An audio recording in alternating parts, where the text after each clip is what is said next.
परिवारवादी पार्टियों के संरक्षण में सिर्फ उनके नाते रिश्तेदार फलते फूलते रहे हैं। कांग्रेस ने कभी भी पिछड़े वर्ग से मुख्यमंत्री नहीं बनने दिया। एक जोरदार जयकारे के साथ भारत माता की। भाई पीछे से भी आवाज आगे तक सुनाई देनी चाहिए और ये आवाज आपकी दुनिया के सबसे लोकप्रिय नेता भारत के यशस्वी प्रधानमंत्री नरेंद्र मोदी जी को भी सुनाई देनी चाहिए और आप ये बीसी समाज की आवाज चंडीगढ़ में भी जानी चाहिए जोरदार जयकारे के साथ। भारत माता के, भारत माता के। आज हम सबका ये परम सौभाग्य है कि भारत के गृह एवं सहकारिता मंत्री जिन्होंने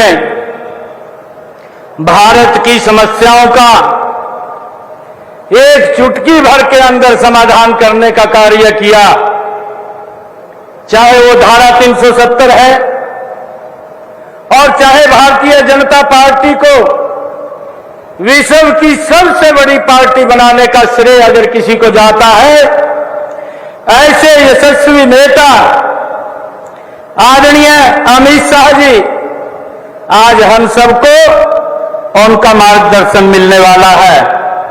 जोरदार ताड़ियों से आदरणीय अमित शाह जी का स्वागत करिए, जोरदार ताड़ियों से और जोरदार ताड़ियों से। आज ओबीसी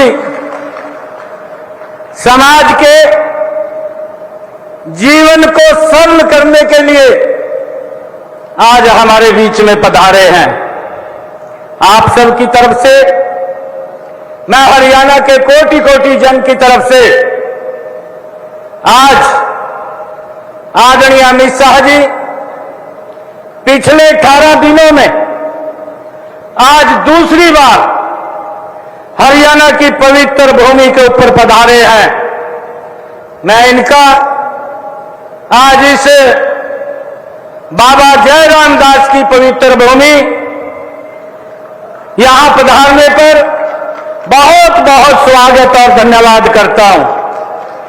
मंच पर विराजमान हमारे प्रदेश के चुनावों के प्रभारी, भारत सरकार में शिक्षा मंत्री आदरणीय धर्मेंद्र प्रधान जी, हमारे भारतीय जनता पार्टी हरियाणा प्रदेश के प्रभारी सतीश पूनिया जी और हमारे सह प्रभारी सुरेंद्र नागर जी, आदरणीय राविंदरजीत सिंह जी, भारत सरकार में मंत्री आदरणीय कृष्ण पाल गुर्जर जी और सभी हमारे सांसदगण, सभी हमारे प्रदेश सरकार के मंत्रीगण, सभी हमारे विधायकगण और सभी आज ओबीसी समाज के आज जो आदरणीय अमित शाह जी हम सबको कई सौगातें यहां पर देने के लिए आए हैं।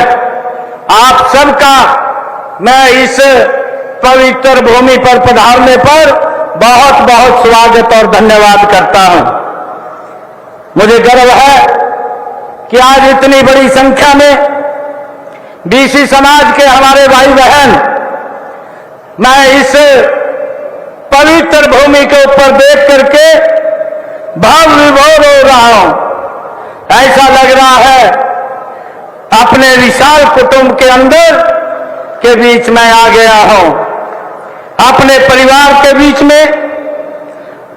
इस समारोह में आप सबका इतनी बड़ी संख्या में भाग लेना इस बात का प्रतीक है कि बीसी समाज हमारी नीतियों और योजनाओं में आदरणीय अमित शाह जी आपके साथ पूर्ण विश्वास करता है।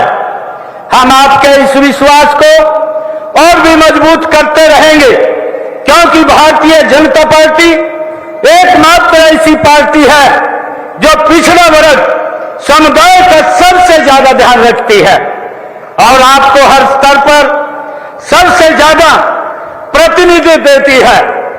मुझे ये बड़ा गर्व होता है आप सबके बीच में कहते हुए कि हमारे हरियाणा के 2 सांसदों को जो ओबीसी समाज से आते हैं भारत सरकार में केंद्रीय मंत्री बनाने का काम वो आपने किया है।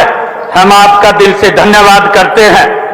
इससे पहले परिवारवादी पार्टियों ने कभी भी पिछड़े दलित समुदाय को आगे बढ़ने नहीं दिया।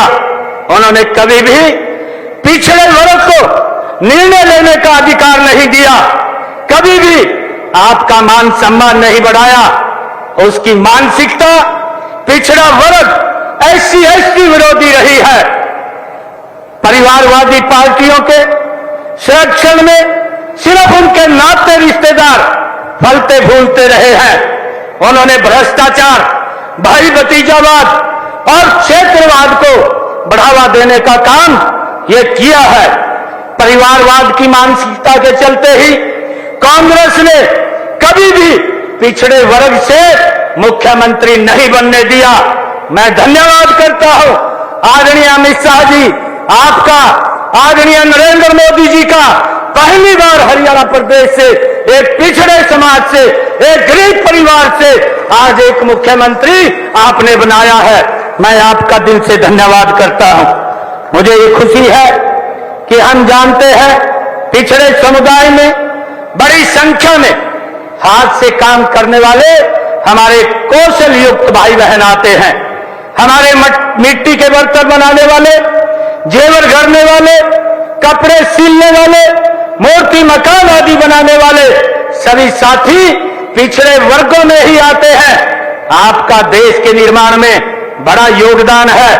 इसी के प्रति कृतज्ञता व्यक्त करते हुए माननीय नरेंद्र मोदी जी ने 17 सितंबर 2023 को प्रधानमंत्री विश्वकर्मा योजना उसकी शुरुआत की, जिसका लाभ हमारे ओबीसी समाज को मिल रहा है। मुझे ये खुशी है कि जब से आप लोगों ने 2014 से इस देश के ऊपर आप लोगों ने जो पिछड़े वर्ग को सम्मान दिया है, मुझे ये गर्व होता है आज पिछड़ा समाज के बीच में बताते हुए कि आदरणीय नरेंद्र मोदी जी जब ओबीसी आयोग का बिल लेकर के आए, भाइयों कांग्रेस पार्टी ने उसका विरोध किया और कांग्रेस पार्टी लगातार उस सोच के आधार के ऊपर काम करती रही कि पिछड़े को एक वोट बैंक के इस्तेमाल में किया जाए, उसको अधिकार न दिए जाए। परंतु ये अधिकार आपने ओबीसी समाज के सुरक्षित भी किए हैं और अधिकारों को देने का काम भी ओबीसी समाज को आपने किया है। मैं आपका आज इस हरियाणा की भूमि के ऊपर बहुत बहुत स्वागत करता हूं और मुझे इस बात की खुशी है कि जब से ओबीसी आयोग बना है, ओबीसी आयोग को आपने संवैधानिक शक्तियां दी हैं। आज हमारे ओबीसी समाज के बच्चों को चाहे केंद्रीय विद्यालय है, नवोदय विद्यालय है, सैनिक स्कूल है, MBBS के अंदर है, हमारे बच्चे आज उसमें एडमिशन ले रहे हैं। ये आपकी नीतियों का परिणाम है। मैं दिल से धन्यवाद करता हूं आपका। आप आज हम सब के बीच में आए हैं। जो कुछ और छोटी समस्याएं थी हमने आपके समक्ष ये प्रस्ताव रखा और आपने 1 मिनट के अंदर उस प्रस्ताव को स्वीकार करते हुए कहा कि मैं हरियाणा के अंदर अपने भाइयों के बीच में आकर के उन बातों को मैं सरल करने का काम करूंगा।